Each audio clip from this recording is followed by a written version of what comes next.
नमस्कार दोस्तों, my simple terrace garden YouTube channel पर आप सभी का स्वागत है। दोस्तों, आज के इस वीडियो में हम जानेंगे कि पौधों की रिपोर्टिंग क्यों करें, कब करें और कैसे करें। तो रिपोर्टिंग क्यों करें? अक्सर यह होता है कि हम अपने शौक के अनुसार पौधा खरीदकर या फिर कटिंग से तैयार कर गमले में लगा लेते हैं और कई सालों तक उसे उसी गमले में रहने देते हैं। स्टार्टिंग में हमारा पौधा ग्रोथ तो करता है, लेकिन कुछ समय बाद हमारे पौधों की ग्रोथ उचित खाद और पानी देने के बावजूद भी रुक जाती है। यदि हमारे अनेक उपाय करने के बावजूद भी हमारे पौधों में ग्रोथ ना दिखे, तो हमें समझ लेना चाहिए कि हमारे पौधे में रूट बॉन्डिंग हो चुकी है और उस पौधे को रिपोर्टिंग करने की आवश्यकता है। अब हमारे मन में यह सवाल उठता है कि हम रिपोर्टिंग कब करें।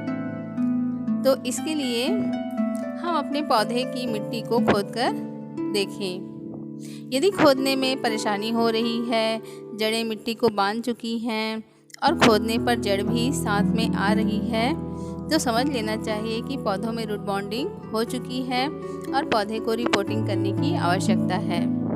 अपने गमले को पलटकर देखें। यदि गमले के ड्रेनेज होल से जड़ बाहर निकल चुकी है, तो समझ लेना चाहिए कि पौधे को अब रिपोर्ट करने की आवश्यकता है।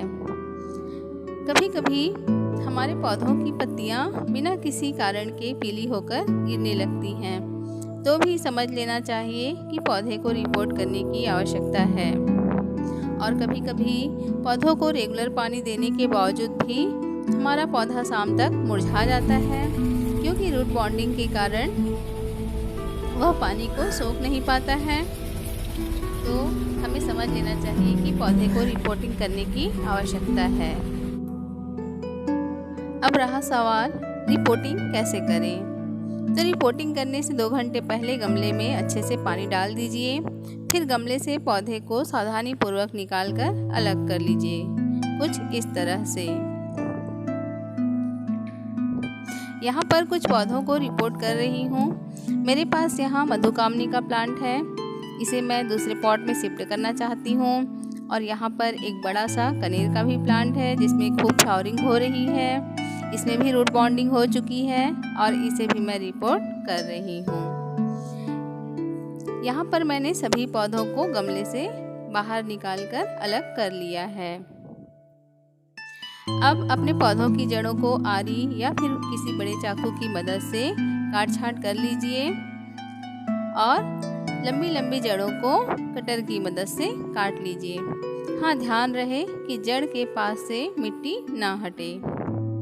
अब हम इसके लिए मिट्टी तैयार करेंगे। मिट्टी तैयार करने के लिए आप चाहें तो नई मिट्टी भी ले सकते हैं, और यदि नई मिट्टी नहीं है तो आप गमले से निकली हुई मिट्टी को ही तैयार कर सकते हैं। यहाँ पर मैं गमले से निकली हुई मिट्टी ले रही हूँ। अब मिट्टी से जड़ों को अलग कर दीजिए।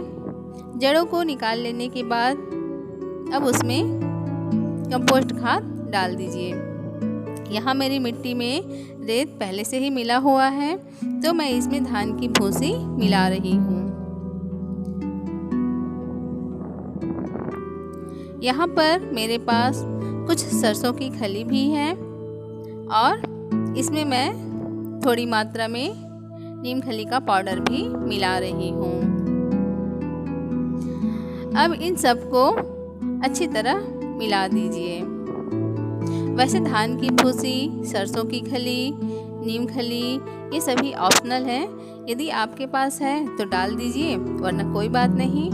आप मिट्टी में रेत और कंपोस्ट डालकर ही मिट्टी तैयार कर सकते हैं। अब अपने पॉट के ड्रेनेज होल को चेक कर उसमें मिट्टी भर दीजिए।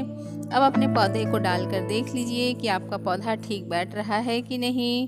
फिर बीच में उसे ठीक से बैठाकर पूरा मिट्टी भर दीजिए। इसी प्रकार मैंने सभी पौधों की रिपोर्टिंग कर ली है। अब उसमें अच्छे से पानी डालकर रख दीजिए। पौधे को ऐसी जगह रखिए जहाँ कम धूप आती हो, या फिर किसी छाया वाले स्थान पर रखिए।